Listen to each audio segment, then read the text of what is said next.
আবার একটু কাজের বিরতি দিয়ে দুটো খেয়ে নিন দেখি। এ কি বউ, তুমি তুমি এসব কি করছো? কি আবার করেছি? আপনার জন্য খাবার এনেছি। আরে বাবা, দুটো দিকই তো বজায় রাখতে হবে, তাই না? হ্যাঁ ছোট কর্তা, আপনি বরং খেয়ে নিন, আমরা ততক্ষণ বাইরে অপেক্ষা করছি। না, আপনারা দাঁড়ান। ও ঠিক করেনি নায়েব কাকা।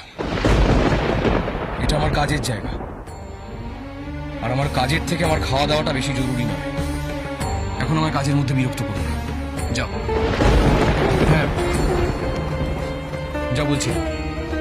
দেখুন, আপনারা মুরব্বী মানুষ। দেখি, তুমি এখনো যাওনি? তোমাকে তো যেতে বললাম।